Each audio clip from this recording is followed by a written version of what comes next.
right, looks like we have everyone filing in here.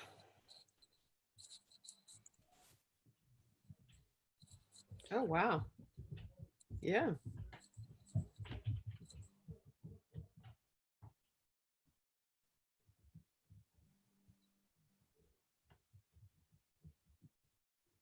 Great. Okay, everyone, we're going to give it another minute as we let everyone file in the room, so to speak.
Okay. Panelists, give me a thumbs up if we're ready to go. Okay, great. Well, welcome everybody to the question and answer session from the MOTHERLOAD. We're really excited to have you with us tonight. For starters, my name is Josh Norris. I work with the Adventure Leadership Institute at OSU, and I am a fellow bike commuter. And tonight, I'm the questions moderator for this session. I'm going to pitch it to first Liz to introduce herself. Hi, everybody. I'm Liz Canning, the director of MOTHERLOAD. I think you probably know a lot about me at this point. Great. And Sarah? Hi, yeah, I'm Sarah Bronstein. I work here in Corvallis at Oregon State University in the Transportation Services Department. And I also am on the board of the Corvallis Bicycle Collective, which is a local DIY bike shop nonprofit. We also run events, things like Open Streets and Spring Roll. I think I'll leave it at that. Great. Go for it, Jeff. Yeah, my name's Jeff Holman. I'm the owner of Corvallis Electric Bicycles. I'm also a husband and father. I've got 2 kids, a 6-year-old and a 9-month-old now. And we get around by cargo bike, and I'm actually sitting in an Urban Arrow. Woo! Nice. Nice. And then finally, the other person in the room is Emily Abrams, and she's helping us with all things tech right now. So if we have a problem, that's who we're talking to. Yeah, so thanks for everyone for being here. First of all, thanks to Liz for putting on this great, just putting together an amazing film. And thanks everyone for being here. We kind of wanted to just start tonight by acknowledging and honoring some of the events that are going on in our country that are just a reminder that there is still a ton of work to do in the realms of identity, and specifically even in whenever it comes to race. And we just felt like not acknowledging that, even though we know this isn't a platform or a venue of expertise on any of that, we certainly know that it's intertwined with not only several of the themes addressed in the film, but also even the general concept of being safe and getting around and getting access to being on bikes. And so we just felt like at the very least, we need to honor and acknowledge that yeah, that was worthy at this moment. I think that we're gonna, spend some time tonight answering various questions and pitching those to the panelists.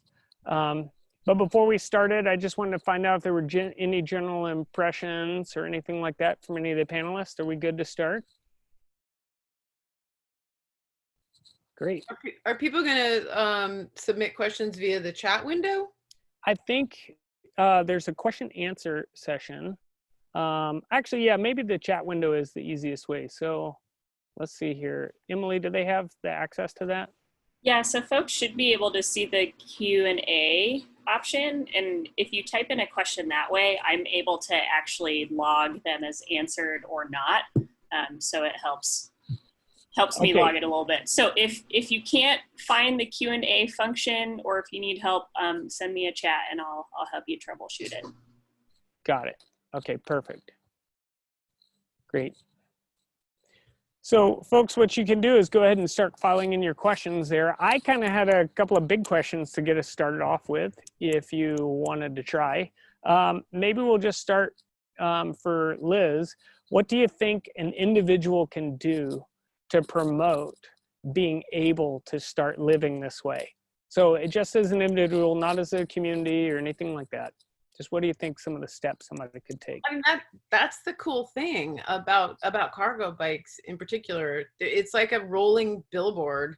I mean, especially a mom with her kids is sending this message that she thinks it's safe, she thinks it's important, and usually they're smiling. Usually they're having like the best time ever rolling through town. I mean, that's pretty irresistible. I mean, I miss that feeling of going through town every morning with my kids and having people smile and wave, and so validating, so welcoming. I mean, I think it gives people hope. It's like a vision of, you know, a potential beautiful future just rolling past you.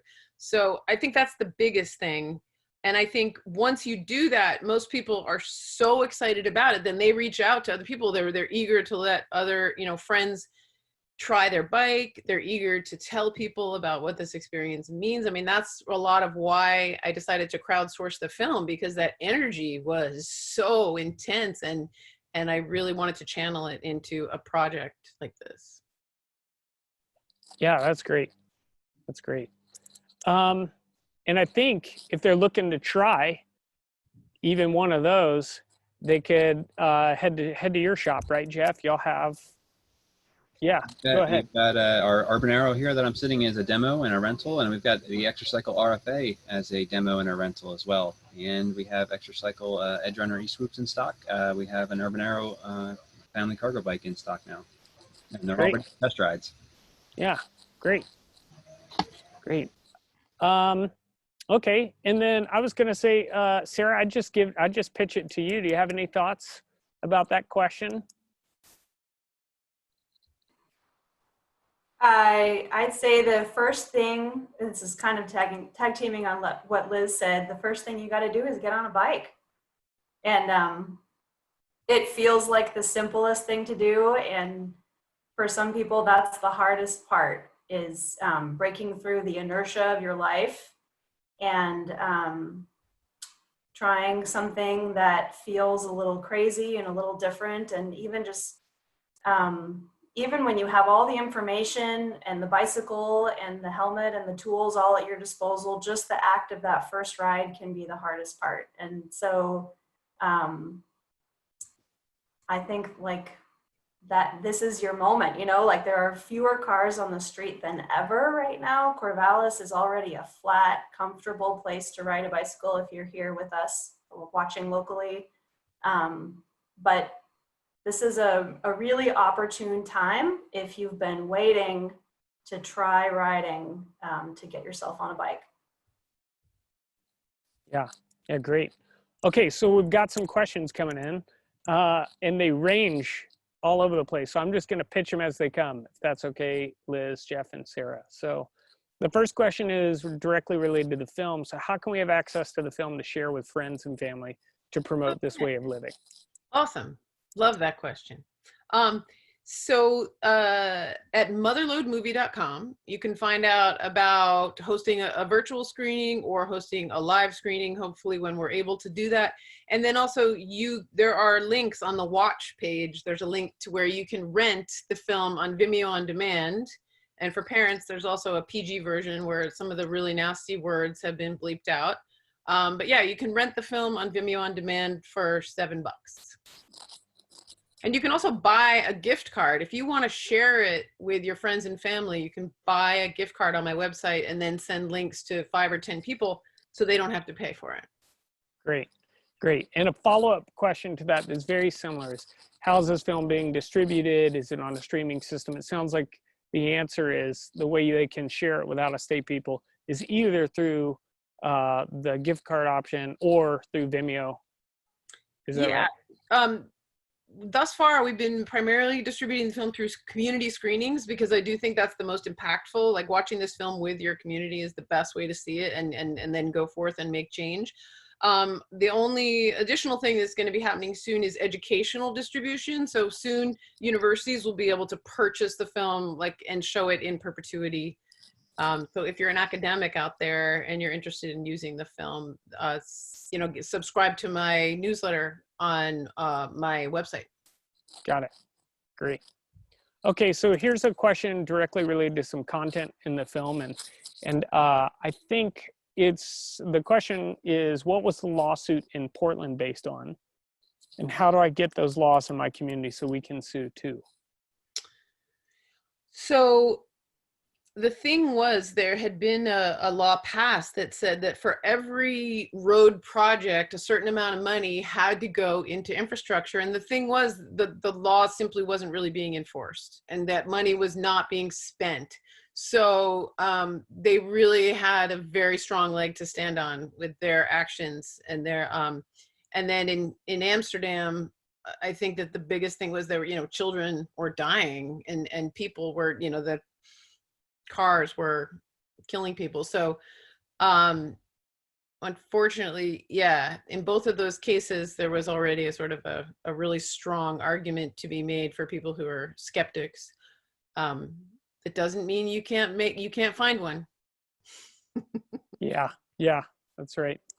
If I can just add on to that, I don't know where the question source lives, but the law that Liz is referring to is called the Bike Bill, and it is a statewide Oregon law. So if you live in Oregon, the Bike Bill applies to your community as well. And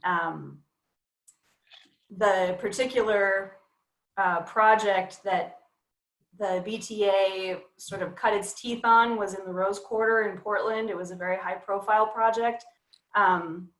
But there are lots of other, examples that from that same era of smaller projects that just didn't have the same traction. And so if you feel that there's a situation in your community where a project is occurring and there isn't adequate consideration being given to bicyclists and pedestrians, then you do have grounds. Mm-hmm. That's great. That's awesome. Yeah, thanks for clarifying that, Sarah. I think that's really helpful to people all over the state. Yeah. Let's see here. The next question is, what about trying showings to bike to school day or bike to work days or things like that? And I imagine you've probably tried some of that stuff, have you? Well, yeah, I mean, a lot of our screenings have been hosted by bike coalitions, and unfortunately, we were ramping up for an awesome spring and summer, bike month, bike season, more people were knowing about the film. We had probably another 100 events before I was planning to release the film online, but then the virus hit. And so a lot of events have been postponed. Some of them are going online, like yours. And I have been trying to get somebody like People for Bikes or Safe Routes for schools or somebody to, and try to get a sponsor basically to help those nonprofit organizations go into schools and have, the screening fee paid for and have them, shown all over the nation or something like that. I mean, that's ideal because most of those organizations are, really suffering right now, like a lot of us, and they don't have the funding to put on these events always. So yeah, if you know a company that might be interested. yeah, right. That's right. Yeah, okay, so here's a question, and I think this relates to some stuff that I heard, possibly Jeff and Sarah, you were scheming something similar, which is, does Corvallis have plans to stage a critical mass? And maybe y'all can talk a little bit about the stuff that has been done in the past and that we're planning on in the future. Yeah, so who wants to go first there? I had planned to go to Spring Roll, which was going to be the 10th anniversary of Spring Roll for May, to kind of kick off that bike month. And it with a bunch of cargo bikes and let people ride them around the course that closed streets. Unfortunately, it didn't happen. Open streets, I believe a lot of stuff is canceled. So it's just nothing going on here in Corvallis that I'm aware of. And I'm not sure who's planning anything. Mhm. Cool. Sarah, you have any thoughts? Yeah, it's a really interesting time that we're in right now. And I'm sure the other panels can speak to this too, that on the one hand, a lot of our usual ways of gathering and celebrating have been curtailed. And so Jeff mentioned Spring Roll, which is an annual event here in Corvallis. This was to be its 10th year. We've had generally over 300 kids register to ride on a closed loop in the neighborhood streets. And we were unable to hold Spring Roll this year, and the same is true for open streets in August. So those things are not available. But I think one of the things that I thought was most powerful watching Liz's film was seeing how there are still opportunities to organize and gather in ways that watching film, oops, sorry, lost myself there. Watching it occur in the film, it feels very much like, I would say COVID compliant, like there are ways to ride in a socially distanced manner, even with a slightly larger group. And that if someone were to say, okay, now is the moment, like it's time for there to be a critical mass in Corvallis. It was just founded right down the road in Eugene. Why don't we have one here? Like it wouldn't take a whole lot to pull together our networks in Corvallis and make something like that happen. Yeah, that's a great point. Sarah, we had talked about possibly towards the end of this, maybe we can just commit to putting some info in the chat as people want to stay connected to those types of groups, whether it's through, yeah. So I know that after this, we'll be sending out a follow-up email to everyone. And some of the information that you'll get in there is how to sign up for the quick release, which is the newsletter for the Corvallis Bicycle Collective. And that's definitely a good way to stay in touch on bike issues in Corvallis. And if someone is interested in getting something started, but they're not sure where to start, you can always start by reaching out to the collective. Again, I'll say that things are a little different now than they normally would be. We've furloughed our staff and we're in kind of a sleepier mode than we would normally be, but we are still here and we definitely still have a presence. So yeah, very that's cool. a good place to start. Great. Liz, one of the direct questions we have is they're wondering if they could get your web address to subscribe to your newsletter. Maybe you could pop that in the chat or something real quick. Yep, I can do that. Okay, great. And then this another question I think everyone on the panel ought to weigh in on. Is such a great question. This is, what would you say, or what do you say to a person feeling weather challenged by making a transition from a car to being an all-time or full-time biker?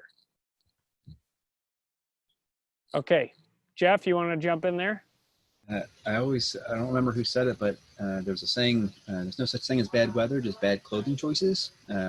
Just get appropriate clothing, whether, waterproof jackets, gloves. I know it's expensive, but it's a one-time purchase, unless you're a kid and you're outrowing it. But yeah, it's just, it doesn't rain that hard here in Corvallis and most of Oregon. So it's very light rain, and you gotta, sometimes you just gotta harden up. I don't know.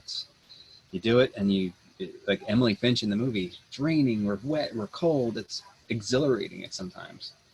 So yeah, just clothing choices too. And there's waterproof stuff out there, and it works well. It's expensive though. Yeah. Okay, Liz, you want to take a swing at it? I mean, I lived car free for, most of my life. You got to think about it. You got to be prepared. But once it's part of your routine, once you have the stuff, once this is what it takes for me to get warm after I get wet, You know, I mean, there is nothing more satisfying than coming home from like a wet bike ride and getting dry and eating food. I mean, it's like the best feeling ever. Your whole body's tingling, or it's like, so, I mean, part of what I'm trying to say in the film is that resisting weather, resisting all the things that being outside brings us in touch with, is counter to our DNA. Like it ultimately, this will make us depressed. It will make us feel disconnected. It will be, you know, so you're afraid of it because you've been sold this idea of convenience and comfort. Like that's the goal of our life. Our quality of life is based on like, how comfortable can you be? We are way too comfortable. And I don't think it ultimately makes us really happy. Yeah, Liz, one of the things that I liked best in the film was towards the beginning, there was a moment where I think it was you narrating, saying, you know, we are really bad at making decisions and doing things that make us happy, or at knowing what it is that makes us happy. And I think sometimes when you're sitting inside and it's warm and dry and you look outside and it's raining, it's easy to think to yourself, that's not going to make me happy going out in that. But once you start doing it, then you realize like that the perception of discomfort is so much greater than the actual discomfort. There's really nothing to fear. Yeah, I mean, I think it was actually Ross Evans who says that in the film, but I do think that idea is a theme in the film. And just recently I realized that the fact that I was trained as a preschool teacher, like I'd studied early childhood education after I studied film, because it was a way for me to make a living while I was working on films. And preschool teachers are taught that kids learn when they feel safe and they're in an engaged environment and their body is able to explore and be like stimulated, like all the senses. So the thing is, watch your kids, like watch what they want to do. They want to go jump in the mud puddles. They want to, and that's what stimulates our brain. That's what makes us light up. Still, like my lab, who loves to go after a ball in the, you know, in the wilderness. We're not far from that. We're not as far as we think we are. Yeah, that's great. And I totally agree. You probably know from my background and the type of stuff that we teach, we often know that, yeah, 100% agree. I would add to somebody that's thinking about bicycle commuting, you know, I have some cheap over boots or overshoes, because sometimes wet shoes at the office all day coming into a conference room doesn't cut it, or, you know, some of those things. And some of those are less expensive than some of the really expensive things. So, you know, just being strategic about what is going to be the crux part of me getting to work and being able to make this so it doesn't feel like a mountain every day. So it feels like something that gives me energy. And for me, that was like, step one was like fenders, right? I had to get full fenders, because in Oregon, otherwise I just have, you know, grime and so forth. And so those were, for me, really important things. And the other thing is I often wear, if it's really cold, I wear ski goggles. And I know that's ridiculous, but it keeps the grime out of my eyes. It keeps most of my face warm without having to wear, you know, ridiculous apparatus otherwise. So to me, those are just like a couple of things. I took something I already had, I repurposed it, and yeah. Any other follow-ups to that? Any other follow-up thoughts to helping a person go to full-time bike commuting as they're weather challenged, as they put it? Worried you're going to be cold. Think about Brent Patterson riding through that blizzard in Buffalo. Like that whole family was car free in Buffalo. Yeah, that's great. Okay, so we've got a few more questions here queuing up. The first one, I'm not sure if it's a question so much as a statement, but there has a small question at the end, and it says, basically, I really like the film. I lean liberal, and I hesitate to say it. However, the film seemed to skew a bit liberal. Might it find a wider acceptance and seem more mainstream if it was more neutral? We want all of us to ride. So have you had some thoughts around any of that stuff, Liz? It's funny. I haven't had a lot of reactions based on the perceived politics of the film, except for this one guy who was actually a Kickstarter supporter. And he's definitely a conservative, like he's pro-life and everything. And he just recently watched the film and he said, you know, it doesn't align with my politics, but everything in the film zeroes in on relationship, and relationship is the purpose of life. That is like why God made us and everything else. And he said, so I loved it. You know, we're not going to agree about the politics probably, but that doesn't mean that we don't agree on a human level about what's important. You know, in this film, it's about living a fulfilled life and sort of in harmony with the planet. And I mean, when you get right down to it, like I said early on in the film, I wanted to feel more spiritual. I wanted to feel more connected to the world around me. I felt isolated. And the problem, one of the big problems with, I think, the way our whole species is going is we're cutting ourselves off from each other and from nature. And so those are my politics. Yeah, great. Jeff or Sarah, have y'all anything to sort of think about that idea of like when politics gets brought up or gets sort of stuck in this for some people? I don't know. Is it a right, like a freedom of movement, and who is it accessible to? I don't know. That's tough. Right to drive a car, right to ride a bike, right to ride a scooter, skateboard. There's just, yeah, it's tough. Yeah, Sarah, did you have any thoughts there? You know, it's true that we don't, this is not a political issue, right? The issue of personal, the freedom that a bicycle gives you and the joy that we all feel is essentially a human thing and shouldn't be politicized. And I guess I can understand where the commenter is coming from, but I would hope that people would be able to connect with the content in the way that Liz is describing, which is that as one human to another, you know, this is a way that we can all make ourselves happier and more free. Mm-hmm. Great. Okay, our next question says, and I think this is aimed directly at you, Sarah, in some ways. So it says, I know we've had a successful bike move here in Corvallis. What have bike communities elsewhere done to promote this novel way of moving from one dwelling to another? So maybe you could just give a brief rundown of what you did and how you did it. And then Liz or Jeff, if y'all know of any other communities, and even, yeah, if you know of any communities where things are being done to promote this. Yeah, thanks, Dad. So I did move my 2-bedroom household by bicycle, and it garnered me a small year or so of fame in Corvallis, where people would recognize me in the grocery store and say, "You're that girl that moved by bike." And essentially, I did it about a year after moving to Corvallis. I didn't know a whole lot of people, but I knew I bought my first home and I was going to move my rental to my home, and it probably was not going to be a while until I moved again. And the houses were only a mile apart on flat ground. And I just thought, this is my moment. If I'm ever going to do it, now is the time. And I just started telling people, this is what I do when I get a crazy idea and I want to make it happen. I just started telling people it's going to happen. And then it has to happen because I've committed publicly to it. And what I found was that everyone I told about it wanted to come.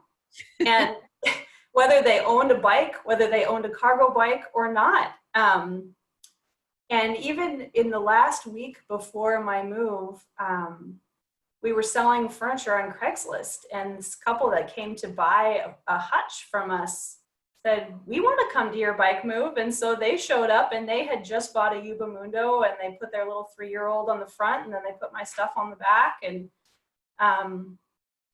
it was amazing. So that was what I learned from that experience, was that like when you create space for something radical to happen, people step into that space. And and want to be a part of it. And it was the most joyful, fast, efficient move I've ever had. I've moved like 8 times in the last 10 years, and I've moved by barge twice. 2 of those were by barge. I've done a lot of different moving styles, and this took 2 trips, 3 hours, and everybody was happy the whole time. And I don't think you can say that for any other move that I've done. So yeah, it shouldn't be a hard push.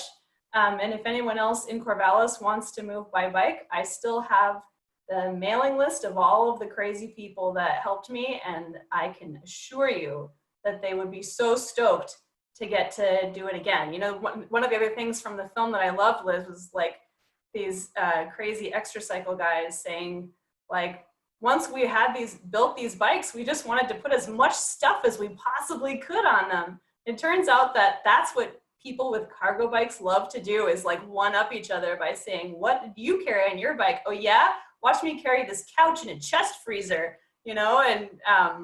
And once you catch that bug, it's hard to turn it off. I think there was a Facebook group called Carry Shit Olympics. Seriously, it's just people on cargo bikes carrying stuff and showcasing that. I just hauled a bunch of cardboard home. One's a big fort inside of our house now. That's what the Urban Arrow came in. It's a big, huge box. Other bike boxes, we use it for putting stuff, you know, on our ground with keeping weed control, basically, and paths. So, I used to haul pallets home in Seattle for building planter boxes in our back driveway because we didn't have cars. We had assigned parking spaces, but no land to grow food. So we built our own planter boxes to grow just some vegetables in the summertime. And hauling cargo by bike is, just to show that it can be done. Great. Liz, did you have anything to add to that? I had a bunch of things were going through my mind when I was listening to both of you guys. I mean, the primary thrill of a bike move is that it just blows your mind as to what a bike can do. Bikes are so powerful and efficient, you know? And I think of Joel and Barb Grover at Splendid Cycles in Portland. And they had this awesome quote. They said to me, you know, bikes are a really great social filter. You meet wonderful people through bikes, but you meet incredible people through cargo bikes. like that just narrows it down even more to the people who really, really love this. And I can't remember the other thing I was thinking of, but what you said about making space for something radical and then all these people jump on, like that was pretty much my experience with the film, you know. Yeah, it's cool. It's good for the stoke. Thank you all. Yeah. Hey, okay, next question is somebody's got a dilemma. They bike around town, and their dilemma is they were nervous about getting rid of their car because they love to go to the mountains. And they're wondering if some of the car-free panelists can talk about getting out into the wilds without a car. And they know it's ironic, by the way. They put that qualifier in there. So, you want to weigh in here? Who would like to go first? Jeff, it seems like you're about to jump at it. Yeah. Share with a friend, another family. We do that here. So it's just, you can get insurance packages where you're all on it and you can share that liability and split the cost of the insurance as well. Renting a car. I mean, how often do you drive to the mountains? If it's once a month or once a week, it's owning a car gets expensive. Renting a car might be a lot cheaper, even if it's weekly.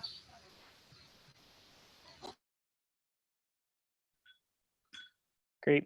Liz, did you have any thoughts about that? Well, I mean, before I had kids, I just depended on other people. I mean, most of the time I went all over, I was bike racing and I just got rides with teammates. So I don't know. You know, we actually have cars here that we never really use unless we have to go to like the city or something like that. So, because we have plenty of access to nature without, like, I can walk out my door. So I don't know what's available there to you, but I think you'll find that you're really happy and without a car. I can vouch for the car share program that is in Corvallis. If you live in close enough proximity to the university to have access to that. There are vehicles that are available to reserve through Zipcar by the day or by the hour. And the nice thing about that is that you really only pay for as much car as you use, as opposed to when we own a car and it's a sunk cost where we then, you know, feel like we've got to use it to take advantage of this expense that like we're sitting on in our garage. And if you don't drive it, it's actually bad for it. Like you kind of have to take it out every now and again. So offloading all of the like hazards and the maintenance onto you know, the private sector and just using the car when you need to is pretty nice. Great, great. Okay, maybe I'll throw this one at all of you. Okay, so maybe we'll shoot for you first, Liz, and then we'll go to Sarah and then Jeff.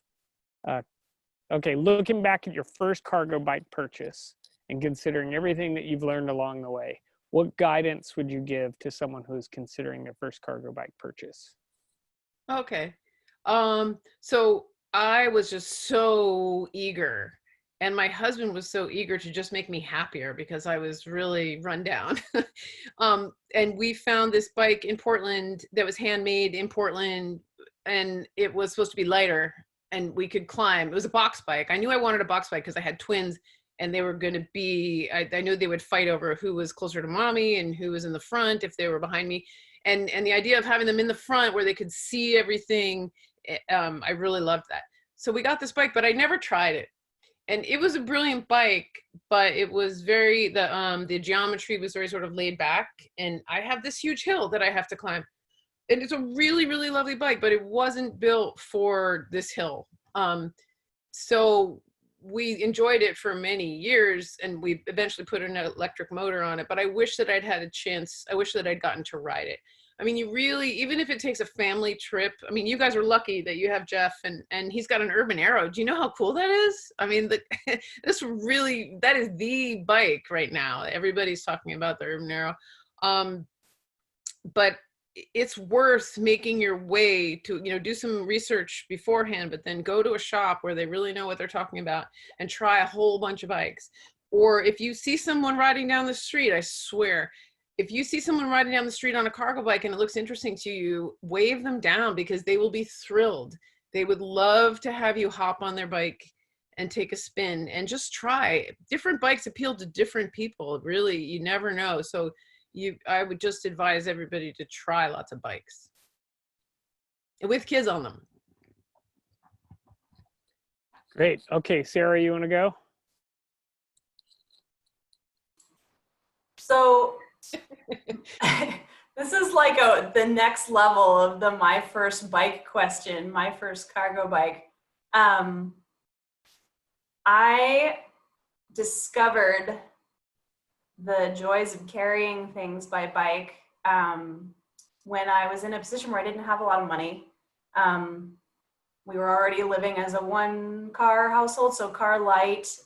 In Seattle, I was in AmeriCorps, working for a bicycle nonprofit. And so I did what made sense to me at the time. And there weren't actually a lot of options out there. It felt like that, especially not in my price range. I found a used extra cycle kit and I put it on my steel hardtail mountain bike frame that I'd been riding since college. And I think that's the beauty of that particular brand, the extra cycle concept, is that it makes use of what you've already got. And you can very affordably like get your way to a long tail bike and then start hauling 50-pound bags of kitty litter or whatever, and it's like not a big deal. So that was, you know, those were the considerations that I had to take into account at the time. The challenge that I faced with that bike over time, and it may not be a challenge for everyone, but was one of storage. So especially, you know, initially living in rentals, moving a fair amount, I didn't always know that I was going to have a good place to park something that long and that unwieldy to turn. So you got to think that through. and figure out what your situation is going to be. Because if you're going to have a bike like that, you want to be able to store it someplace dry and secure. Great. And just like Liz said, you got to ride the bikes, even though they're front loaders and long tails, they feel different. They all feel different in how they handle, how much they weigh, how much they can have capacity. The Urban Arrow is the land yachts of front loaders. It's luxurious, but it's super expensive. There's some cheaper stuff out there. Rad Power is making it accessible to a lot of folks with their long tail at $1,500, and it works. It works for a lot of people. I know Josh has a Rad mini bike, and we've had them in our shop. We're trying to become a preferred rental partner through Rad. So we're trying to bring accessibility to e-bikes. Extra cycle's expensive, but some cars are expensive and some cars are cheap. So it's really about what level of quality you want and long-term reliability, I should say.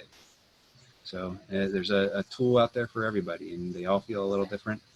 They all have little nuances, but you do have to like ride them and stop people in the streets.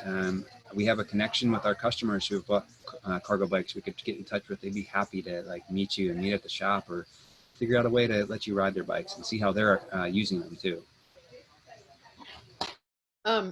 Can I just add, I think it's so great, and Jelani, who's in the film, did this as well, but that you rent bikes, because it does take some time. But if you take one of Jeff's bikes and you have it for a week and you incorporate it into your family's routine, that may help you make the transition from just seeing this as like a fun thing to have to seeing it as like, this is going to change my family's life and it's worth making an investment in something that is going to be the best cargo bike we can have for our family.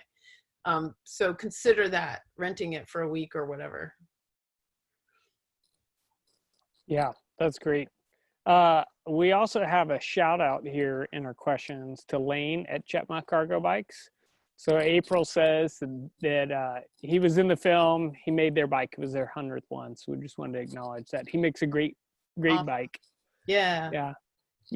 I was going to add, I have a folder, the Rad Mini, and it folds. And one of the things that went into that decision purchase for us as a family was we like to do things in the woods that typically are really car centric.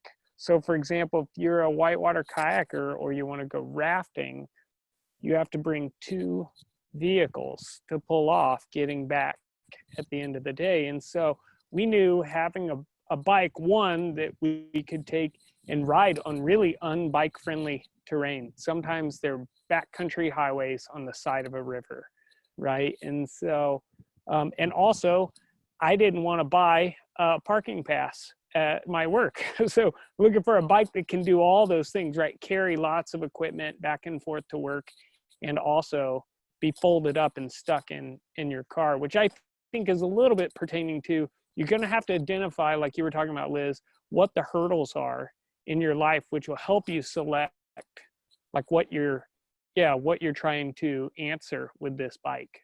Yeah. Cool. Okay. This next question is, aside from weather, it seems like the other major deterrent to biking full-time is driver aggression, which has a significant part in the film. So what advice do you have for handling uncomfortable or even unsafe situations involving people encased in personal metal cages? I guess I would qualify that statement and say that, I mean, driver aggression is something that we all dread, but I think that the bigger factor is just a perception of a lack of safety. And I try to say in the film that like our ideas about safety in this country are not really informed by statistics. They're not really rational. They're mostly emotional. And if you really look at the statistics, cycling is not as dangerous as we think it is, right? In terms of dealing with driver aggression, ride away, enjoy your bike ride. I mean, what else are you going to do? You're not going to convince anybody, especially not in traffic. The fact that they're talking to you in traffic is just irrational. So, I think that the reason why the film goes from there to like supporting mothers and supporting critical mass is because this is how we make progress. We normalize this idea. Like Philip Ross, there was in the film, he's the Metrofeeds guy from Portland, but there was a statement that got cut from the film where he said, you know, the goal is for these drivers to see, you know, oh, there's Pam. Pam's my neighbor. I know Pam. She's not crazy. She makes sense to me. I like Pam. She's riding a bike. You know, and the more people see people that they know, that they relate to doing this, the more they realize, you know, maybe it's not as crazy as I think it is, you know. So, yeah. Yeah, that's great. Jeff, you want to answer?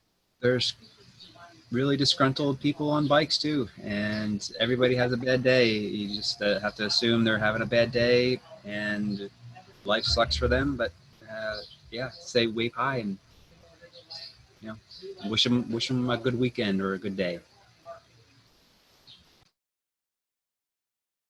Okay, Sarah.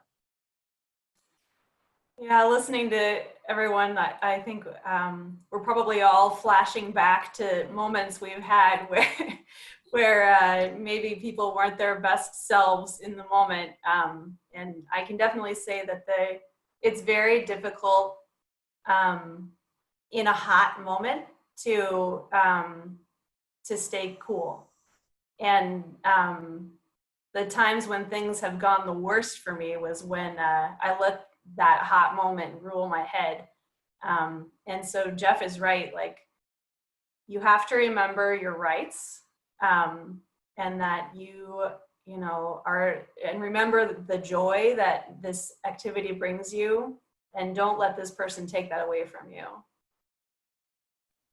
Yeah, that is such good advice. I was even thinking about, you know, I've had lots of moments over the years, but one of them recently was with one of my kids on the back of my car, right? And this lady was yelling, and she was totally confused about what was happening actually in the moment. And I was trying to play it cool, you know, and I kept giving her room, and she kept sort of just getting more worked up. And I said, you know, I can't actually have a conversation with you while you're yelling. And then that would get her really worked up. And then, you know, so we went through this merry-go-round of emotion for just a few minutes. And then I turned to my kid, my 11-year-old, he was 10 at the time. And I said, what would you have done if I wasn't there and that was happening? He said, I would have just said, thank you, and rode off. And I thought, how smart is this joker compared to me, who wasted so much time. And just like you were talking about, Jeff, he just sort of figured it out, you know, just like, you're clearly having a bad day. See you later. Yeah. Yeah, it's great stuff. Okay, here's another question for you, related to some of that. And this question is really about like dogs on cargo bikes. Do you have any experience? Someone would like to talk about that. We just rented the Urban Arrow last weekend to a couple who came down from Portland. Even though Clever Cycles is the Urban Arrow dealer there, they don't rent them, apparently. They came to see us and brought their dog to see if the dog would work well in the Urban Arrow. And they went out, husband and wife team. They swapped off during the ride. And yeah, that's something fun to see. It doesn't have a door. That's where a Bullet with a custom box from Badger up in, you know, Joel, and they have it set up at Splendid. The swinging door to get your dog in there. On the back of a long tail, it could be a box, a storage box, a bin or something that's bolted down. We've seen customers with like on the Yuba side of the Yuba, their go-getter bag, kind of a big bag, smaller dog. And the couple told us the dog, as it ages, it was peeing off the side as they're riding, not even hopping out and wanting to stop to go pee. It would just lift its leg, pee off the side and out of the bag. But there's, yeah, carriers for all pets and all sizes. Trailers too, trailers work. But don't try that with a rental, right? Don't try that move. not in the box. The floor does have holes to wash it out. Okay, you got it. Anybody else? Dogs? Just two things. There is a Facebook group for cargo bike dogs, so check that out. And then we have retained our bullet with the Badger box that Jeff mentioned because of where we live at the end of a canyon or at the top of a canyon. It's one way in, one way out. If we have a fire, that is our plan for getting our lab out. You know, he'll jump into that box, and we don't have an easy way to get him out. If it's wall to wall cars, that's our plan. Got it. Okay, great. Okay, so yeah, so one of the follow-up questions to that was, so with the box bikes, it's an enclosed space, right? Like the dog feels like it's not gonna jump out, or do you have to sort of check and see if the dog's gonna do that? I mean, I guess you could, yeah, go ahead. Well, for the most part, our dog stays in when there's a child in the box with him. We don't have a lot of experience riding without a child. Yeah, I'm not sure how it might take some training. Some people with smaller dogs, I know, like buckle them in. They have harnesses and you can buckle your dog in like you would a child. Got it. Great. The Urban Arrow's got a really deep box, and you can put a canopy over it as well, or some kind of mesh. You can always build something to enclose it, whether it's a weatherproof or not. Got it. Great. Okay. The next question is, do you think cargo biking will catch on in the U.S. before it does overseas, other than Amsterdam? Oh, we are way behind Europe. In Europe, e-bikes have been like socially acceptable for a long time right now. So, and e-bike, the electrification is a big part of what's propelling cargo bikes in this country right now. They've been on board with e-bikes for a long time. There was a chapter in the film that had to be cut, but cyclo-logistics is a project of the European Cycling Federation. So in Europe, many of the cities are really old, right? The streets are very narrow, and at this point, they're very congested and very polluted. So the European Cycling Federation funded this project that's all about replacing trucks for that last mile of urban delivery with cargo bikes. And so at this event that they had, this cyclo-logistics conference, I mean, the kind of bikes that they have there, the cargo bikes, you would not believe. I mean, I'm sorry, Sarah, but it makes a bike move in this country look like child's play. I mean, they have giant delivery cargo bikes. They have huge, like 10-foot long trailers. They have the kind of stuff that they're doing with cargo bikes in Europe right now would blow your mind. I mean, we have, so yeah, they're ahead of us. We're playing catch up. Yeah, it's interesting that if you travel, right, lots of places that you would consider to have a different standard of living than even here or a lot of the Western world actually have a proliferation of various types of cargo bikes, right? It's like becomes a necessary part of life, and they've figured out how to build those things for that purpose. Yeah. Jeff, it looked like you unmuted yourself. I was just going to say, Urban Arrow's got the whole cargo lineup, not just for hauling kids, but for hauling as a business. And I know there was a few businesses in Corvallis that were operating by bicycle, by cargo bike, soup cycles, getting that last few mile delivery for soups being delivered from Portland and distributed here. Pacific Coffee, I know Sky High Brewing has a cargo bike. Group Head Coffee was doing a cargo bike, sold that bike to a girl that lives next door to us, doing June kombucha.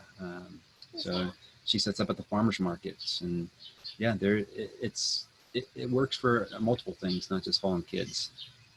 And certainly it's picking up. I think more people are aware because of having kids, but the business part of it is going to be next, I think.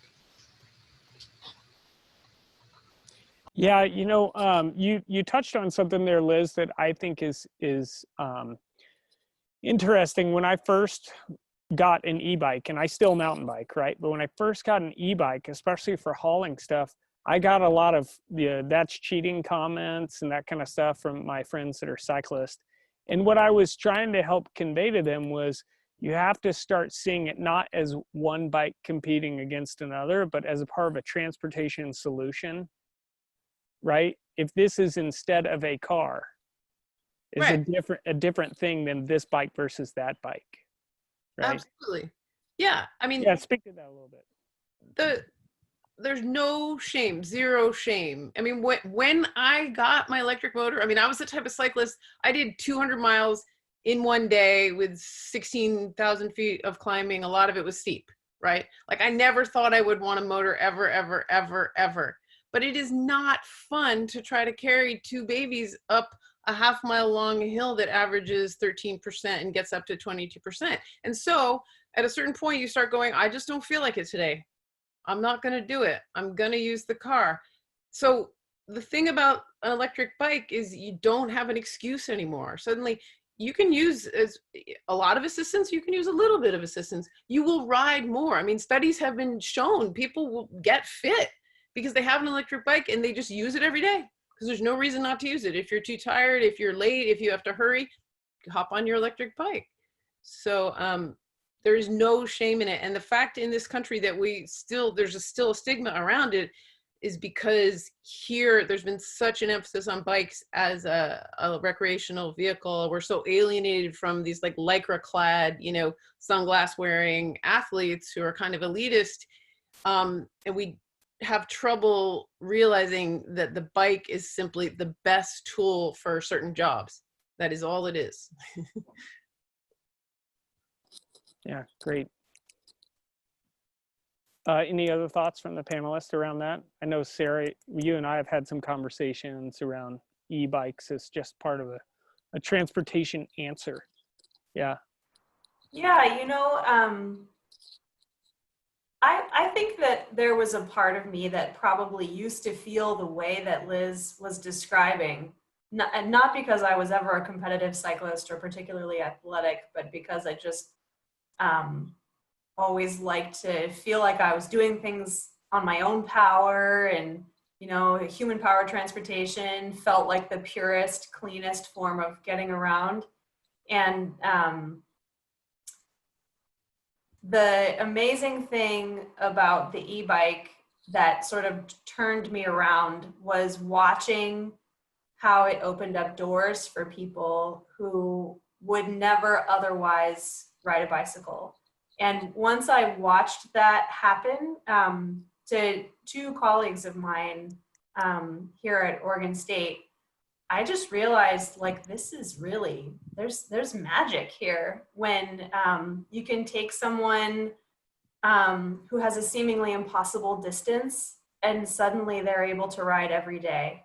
Or take someone who, has moved here from like car culture, California, and loves cars and loves driving, and suddenly they want a bike every day to work and they can't imagine doing it any other way. Like, that's really powerful.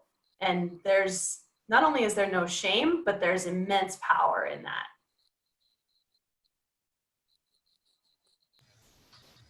I've got 100 stories of people who were like, I would never set foot in a regular bike shop because of the culture of the racer, and we're catering to those folks who just want to ride bikes in normal clothes and go out to eat. And the e-bike is for easy, enjoyable, exercise, right? And equalizer, couples who want to ride together. It's just it is a game changer, and I'm really surprised no one else opened up a dedicated e-bike shop here in Corvallis in the last 5 years. It's just, yeah, it's so many amazing stories about people losing weight. You can turn off the assist system if you want to be macho about it and go climb hills with your 50-pound e-bike without the assist on. That's a good training tool. I also was a former endurance racer, mountain biking endurance runner. The best training tool was load up your bike with weights, go commute instead of driving a car. Saves a lot of time, but e-bikes are a great training tool if you really want to be macho about it. Yeah, I saw one of those studies you were talking about, Liz, recently, where it said something like, and I'm going to get the numbers wrong, but I think it was only 10 beats per minute different in heart rate of cardio output for those on e-bikes versus those on regular bikes, or not, 10 beats per minute difference. So it really, if you're talking about target heart rates, that's not that much if you're thinking about going from a resting heart rate to a cardio sort of output. Well, that's the thing, is it gets you on the bike. somehow, like in your mind, you go, okay, I don't have to work that hard if I don't want to. So once you're on the bike, your body knows what to do. You know, it's like Emily Finch in the film where she's dreading going out in the rain, right? But once you're doing it, once the bike starts moving, it's a whole nother thing. And your body will, you know, you just listen to it, and if it's tired, you take it easy. If it's not, go for it. But you have the option on an e-bike of going either way. Yeah. Yeah, that's great. Great. Okay. What got you away from a trailer in favor of a cargo bike? My kids did not like being stuffed in the trailer. They really gave me a hard time. I could not bribe them to get in that thing.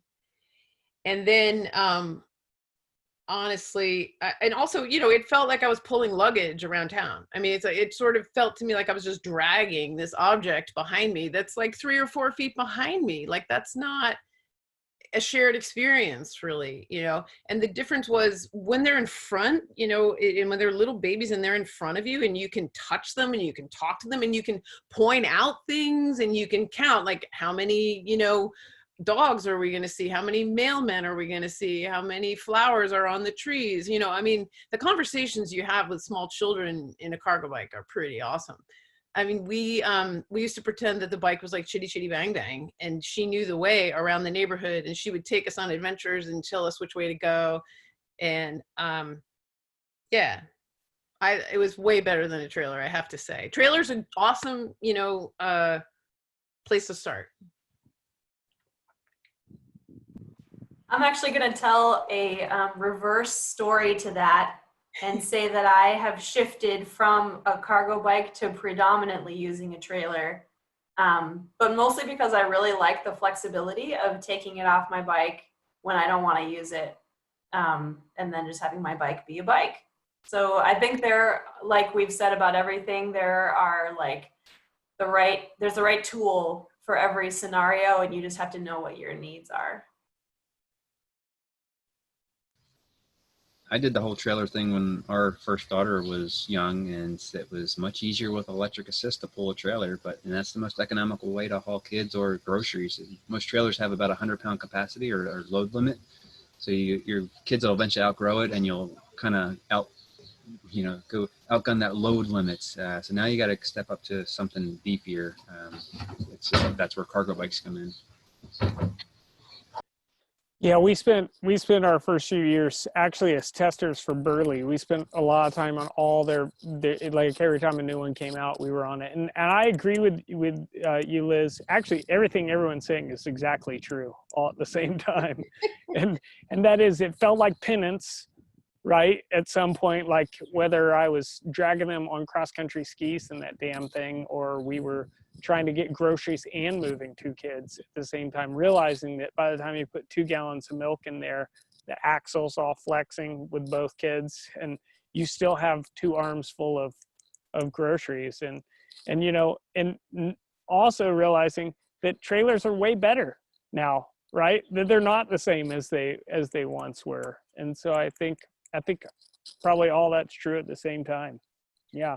I mean, thinking about it now, part of it was just selfish. Like, we live on a hill that is super fun to go down.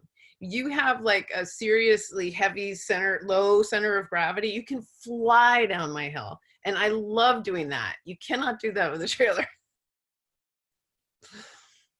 Yeah, that's right. Overheat those brakes real quick. Yeah. Okay, here's another question for you.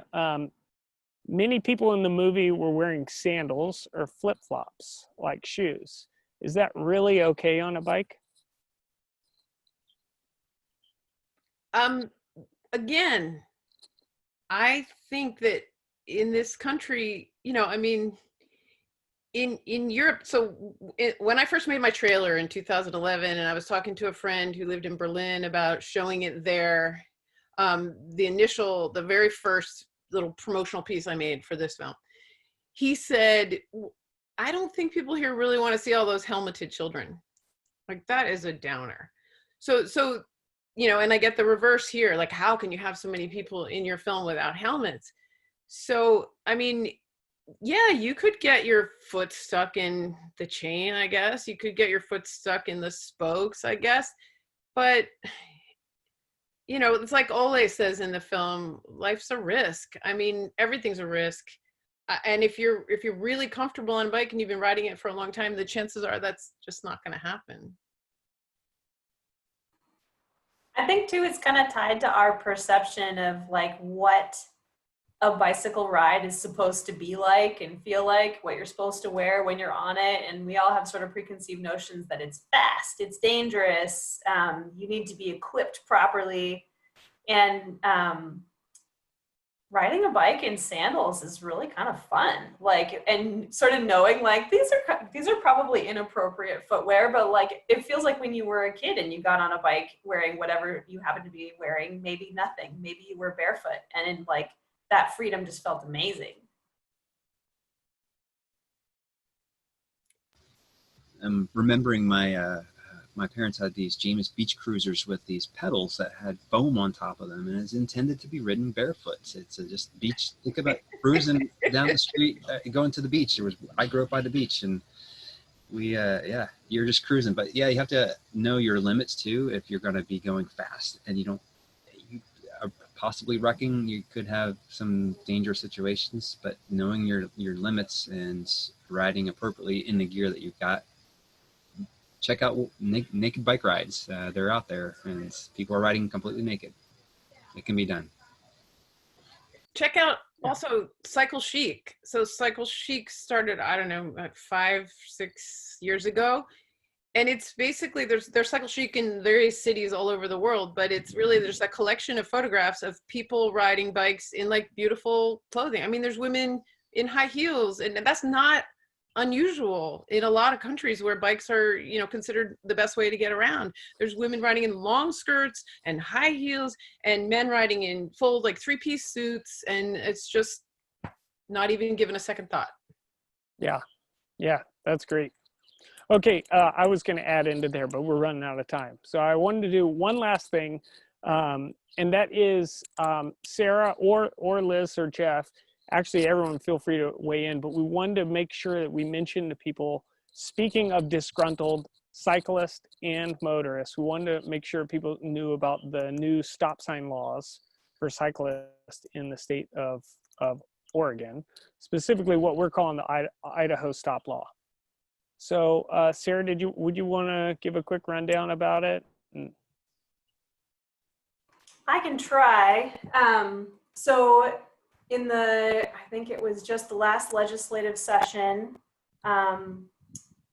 Oregon passed a new stop law for cyclists that we fondly call the Idaho stop, because to my knowledge, the only other state in the country with a similar law is the state of Idaho. And that permits cyclists, as they're approaching a stop-controlled intersection, to scan both ways.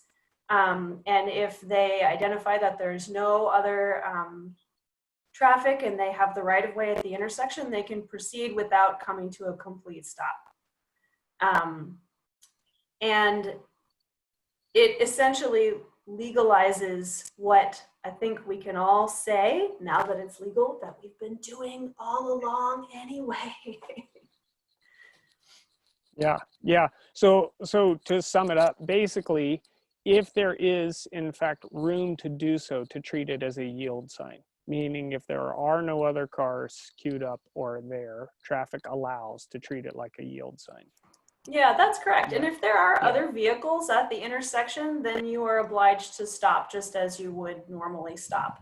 So that it should not result in any additional confusion. You should essentially be behaving around others the same way that you normally would. But when you are clearly in the right, you have the right of way, no other vehicles are already stopped at the intersection or even close to stopping, then there's then you have the freedom to move. And one other thing I just want to mention while I have the floor and we're just doing last call outs. This wasn't something we had a chance to talk about beforehand as a panel, but there's an event coming up that I think Corvallis residents might be interested in, and it's related sort of to the concepts in this film. So the film talks a little bit about infrastructure and sort of the need to build our roadways to feel comfortable for people of all ages and abilities.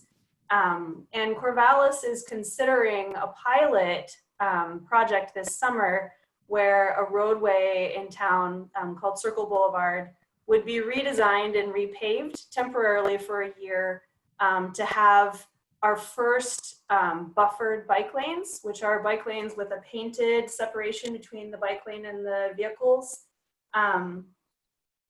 And it's an interesting project, and there's going to be a public meeting with Public Works, basically listening to the community about their concerns and support and ideas about the project on June 8th. And so if you're interested, you can check out the Public Works project website to find more details about that and to sign up for the meeting. Great, great. That's good info. Any other final thoughts from our panelists? Corvallis is such a small, flat city, and there's actually, you can ride across the entire breadth of the city without a single traffic light. So there are routes that you could take and not hit a single traffic light. It's all stop signs. Yeah, rolling through stop signs, common sense, and on a bike, you have all your senses intact. You can hear cars coming. You can see them probably before they know you're there. And you have those senses to make that common sense decision to roll through a stop sign or not. I would just add that, you know, cities all over the world right now are making huge sweeping changes in terms of slow streets, room for pedestrians, room for bicyclists, and a lot of them will, if they're successful, end up making them permanent. So if you ride a bike in your town, get active, get organized, go there and say, this is I use this pop-up infrastructure that you just added every single day. You need to keep it, you know. I am working on a short video that will the focus will sort of be this moment of potential change for bikes. It's called, right now, it's hashtag Bike the Pandemic. If you go to my website, you can submit video of like how your bike is serving you right now during this time. Because as you know, you can't even buy a bike in a lot of places in this country. There's so many new people cycling right now. It's very exciting. That's great. That's great. Well, I just want to thank the entire panel. Thank you all for being here. First of all, Jeff, thank you so much for just being a resource to our community and being around. And we look forward to seeing you out on a bike. Sarah, yeah, go ahead. Yeah, I'm hoping to be the change that I want to see, and I'm trying to, yeah, just be out there doing it. Yeah, great. And Sarah, thanks so much for all the support that you and other Sarah give to OSU, to specifically our campus, to make sure that that is seen and treated as a real thing that happens, a real important way that people interact, not only as a community, but also just logistically getting stuff and people back and forth to places. So thanks for all your hard work, and thanks for being here tonight. And then Emily, thank you for doing all the techno stuff behind the scenes and making sure that we're staying on track. So I just appreciate, yeah, all that you do in general. And Liz, thanks so much for the inspiration. Thanks so much for all your hard work, not only the years of just living that way, but for documenting it and taking us along on the journey. So thank you all so much. And thank you to all the attendees. Please feel free. You're going to get an email, so please just respond to that if you want to stay connected. Great. Thank you. Yeah, good to see you all. Thank you. Yep. All right. Bye-bye.